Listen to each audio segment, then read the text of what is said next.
गागरोन दुर्ग झालावाड़ में स्थित है। गागरोन का जो मूल नाम है वह है गरगराहटपुर। गरगराहटपुर के नाम से जाना जाता है। गागरोन को प्राचीन नाम जो था उसका वो गरगराहटपुर था। गागरोन दुर्ग का निर्माण विसल देव परमार के द्वारा 1195 ईस्वी में करवाया गया था। 1195 में। गागरोन दुर्ग के उपनाम डोडगढ़, क्योंकि यहाँ पर डोड शासकों का शासक थे यहाँ पर, इसीलिए इसको डोडगढ़ कहते थे। दूलरगढ़ पहाड़ी पर बना हुआ है इसीलिए। तो डोड चौहान शासक जो थे इन्होंने इसका निर्माण करवाया था, इसीलिए इसको डोडगढ़ भी बोलते हैं। परमार शासक सॉरी। तो डोडगढ़ और दूलरगढ़ किसके उपनाम हैं? गागरोन दुर्ग के उपनाम हैं। इस दुर्ग का नाम गागरोन किया, गरगराहटपुर से गागरोन नाम किसने किया था? तो देवी सिंह खींची के द्वारा इसका नाम गागरोन किया गया था। गागरोन दुर्ग की श्रेणी है जल दुर्ग है। यह जल दुर्ग मतलब जो पानी की राशि से घिरा हो। यह दो नदियों के संगम पर बना है, काली सिंध और दूसरी नदी जो है वो है आहू। इस नदी के किनारे या संगम स्थल पर गागरोन दुर्ग बना हुआ है, काली सिंध और आहू नदी। गागरोन दुर्ग बिना नींव के बनाया गया है। इस दुर्ग पर जो दूलरगढ़ पहाड़ी है उसके ऊपर सीधा सीधा बना दिया गया है। इस दुर्ग की क्या है? नींव नहीं है। प्रश्न ऐसे आएगा, ऐसा कौन सा दुर्ग है जिसकी नींव नहीं है? तो गागरोन दुर्ग जिसकी नींव नहीं है। गागरोन दुर्ग 3 परकोटे से घिरा हुआ है जिसे जालिम कोट कहा जाता है। राजस्थान में अधिकतर जो दुर्ग हैं वो 1 परकोटे से या फिर 2 परकोटे से घिरे हुए हैं, लेकिन गागरोन दुर्ग ऐसा है जो 3 परकोटों से घिरा हुआ है। यह जो तीनों परकोटे थे वह जालिम सिंह के द्वारा बनवाए गए थे, इसीलिए इसे जालिम कोट भी कहते हैं। जालिम कोट कौन सा दुर्ग है? गागरोन का दुर्ग है। हीरामन जाति के तोते पाए जाते हैं तो गागरोन दुर्ग में ही पाए जाते हैं। गागरोन दुर्ग में हीरामन जाति के तोते पाए जाते हैं। अब पढ़ते हैं गागरोन दुर्ग के प्रमुख स्थल घूमने लायक कौन कौन से हैं। तो पहला आता है संत पीपा की गुफा एवं छतरी।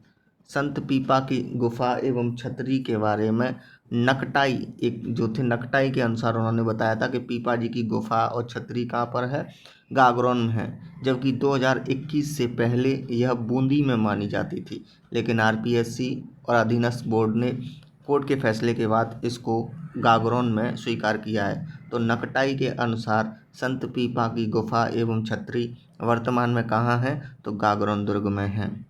मीठे शाह की दरगाह, यह हमें याद रखना है। मीठे शाह की दरगाह कहाँ पर है? गागरोन दुर्ग में।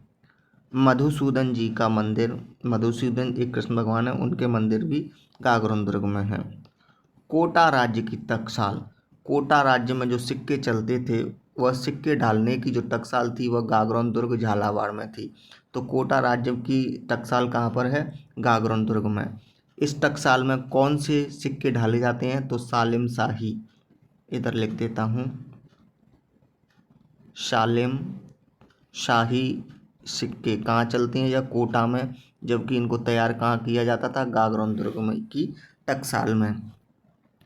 गीदक खाई क्या है? गीदक खाई, तो गीदक खाई गागरोन दुर्ग में एक ऐसी स्थान है, खाई है, जहाँ पर अपराधियों को मृत्यु दंड दिया जाता था। तो उस खाई को जो है वो गीदक खाई बोलते थे।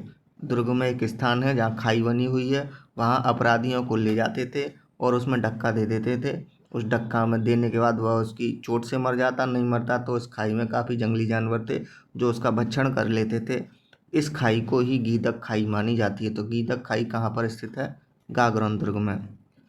ग्रंथ अचलदास खींचीरी वचनिका, जो कि शिवदास गाडर के द्वारा लिखी गई है। अचलदास खींचीरी वचनिका के अनुसार इस दुर्ग में कुल 2 शाखे हुए थे। गागरोन दुर्ग में कौन कौन से शाखे हुए हैं? 2 शाखे हुए हैं। पहला शाखा पढ़ते हैं इसके बारे में। पहला शाखा गागरोन दुर्ग में 1423 में हुआ था। इस समय केसरिया यानी जो शासक जो थे गागरोन के वो कौन थे? अचलदास खींची। तो केसरिया अचलदास खींची के द्वारा किया गया था, जबकि जौहर जो था वो लाला मेवाड़ी, राणा कुंभा की बहन थी यह, उनके द्वारा किया गया था। तो पहला शाखा किसके टाइम पे हुआ था? अचलदास खींची के द्वारा, जिसमें केसरिया किया गया था। जौहर लाला मेवाड़ी के समय। क्यों किया गया था? क्योंकि इस समय गुजरात के शासक होशंग शाह ने आक्रमण कर दिया था गागरौन पर। कब हुआ था? 1423 में पहला शाखा। दूसरा शाखा जो है वो है 1444 में, 1444 में यह हुआ था। तो इस समय जो केसरिया करने वाले थे वह थे पल्हड़ सिंह। पल्हड़ सिंह, सी लिखते हैं, ये ध्यान रखना, इधर लिख देता हूँ मैं। शासक केसरिया किसने किया था? अरे कहाँ गया, इधर लिख देता हूँ। पल्हड़ सिंह दूसरे शाखा में केसरिया इनके द्वारा किया गया था। कब किया था? 1444 में। क्यों? इसमें जो है शाखा जो था इसमें रानी का नाम नहीं मिलता। केसरिया तो मिलता है पल्लड़ सिंह के द्वारा, लेकिन जो वो किया गया था जौहर, वो उसकी जानकारी नहीं मिलती दूसरे में। लेकिन दूसरा शाखा किसके कारण हुआ था? तो इस समय महमूद खिजली जो मालवा का शासक था, महमूद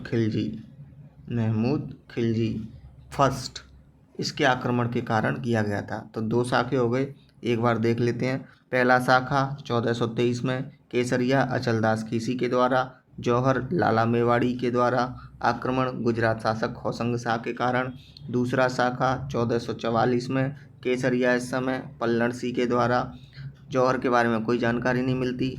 आक्रमण किसने किया था? महमूद खिजली फर्स्ट ने, जो कि मालवा का शासक था। अगला दुर्ग आता है बाला किला। बाला किला, इसके बारे में एक ही चीज़ याद रखनी है, बाला किला कहाँ पर है? तो अलवर में है। कहाँ पर? अलवर में है बाला किला। बाला किला का निर्माण हसन खां मेवाती ने 1492 में कराया था। डेट आपको याद रखें, हो जाए तो कर लेना, नहीं कोई ज़रूरी नहीं है। इसमें सलीम सागर व सूरज कुंड स्थित है, यही बात महत्वपूर्ण है। इसमें दो चीज़ याद रखनी है, वो रखनी क्या है?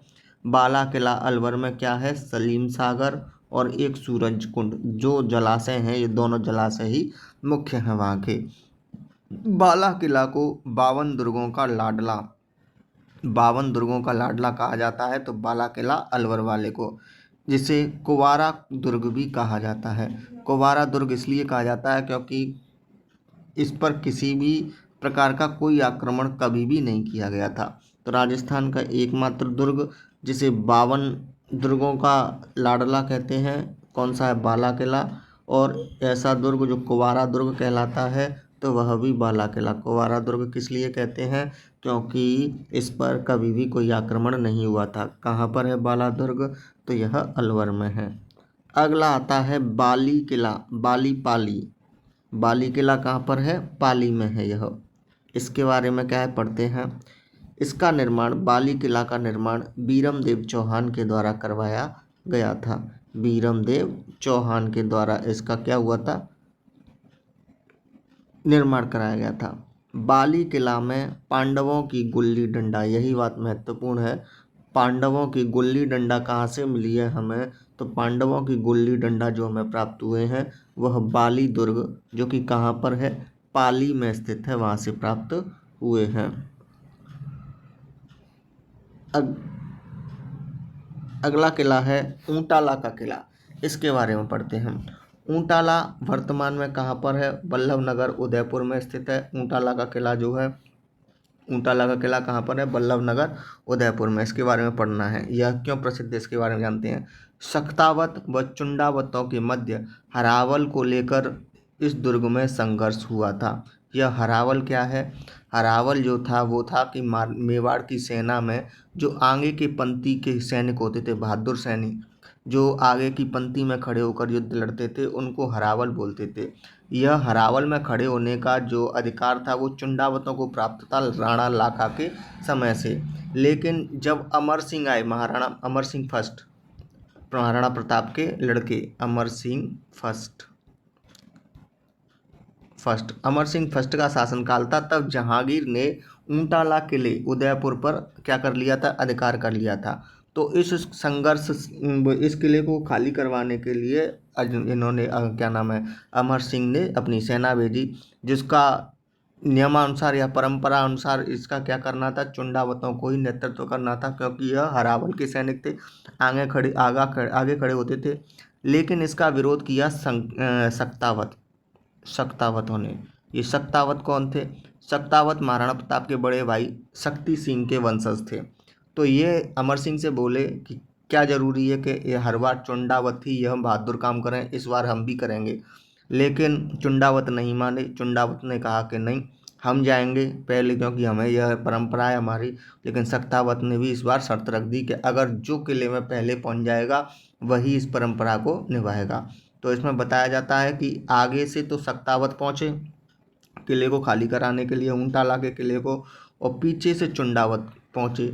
चुंडावतों ने दीवार तोड़ने का प्रयास किया, जो ऊंटाला का किला था उसका, और शक्तावत ने आगे का दरवाज़ा तोड़ने का प्रयास किया। लेकिन जो दरवाज़ा दीवार नहीं टूट पाया, तो सबसे पहले शर्त यह थी कि जो किले के अंदर प्रवेश कर लेगा वही जीतेगा। तो कहते हैं चुंडावतों में से जो इसका चुंडावत का इस संघर्ष में नेतृत्व कर रहा था, उसका नाम था जैत्र सिंह। चुंडावतों का जैत्र सिंह। तो जैत्र सिंह ने अपना सिर कटवाकर सबसे पहले किले के अंदर फिकवा दिया। वहीं शक्तावत का जो नेतृत्व कर रहा था वह था बल्लू सिंह। तो बल्लू सिंह किले में आगे से कोशिश कर रहा था घुसने की, लेकिन कील जो लगी हुई थी वह दरवाज़ा टूट नहीं रहा था। इस कारण उसने क्या किया, कीलों के आगे खुद खड़ा हो गया और हाथी से अपनी पीठ में टक्कर मरवाई ताकि यह गेट टूट सके। तो जब गेट टूटा तो उसके अंदर में यह बल्लू सिंह जो शक्तावतों का व्यक्ति था वह भी पहुंच गया। लेकिन उससे पहले यहाँ पर जैत्र सिंह की ज्योति क्या पहुंच गई थी, सिर खोपड़ी कटी हुई, सो खोपड़ी मिल गई थी। यही कारण है कि उसके बाद भी चुंडावतों को हरावल में रहने का अधिकार प्राप्त कहा था। तो यही है ऊंटाला का संघर्ष। क्या है, ऊंटाला का किला कहाँ पर है? बल्लभनगर उदयपुर में। शक्तावत व चुंडावतों के मध्य हरावल को लेकर इस दुर्ग में संघर्ष हुआ था। यह संघर्ष महाराणा अमर सिंह प्रथम के शासनकाल में देखने को मिला। इस संघर्ष में शक्तावतों के मुखिया के रूप में बल्लू सिंह तथा चुंडावतों के मुखिया के रूप में जैत्र सिंह शामिल थे, जिसमें चुंडावतों ने विजय हासिल की थी। धन्यवाद।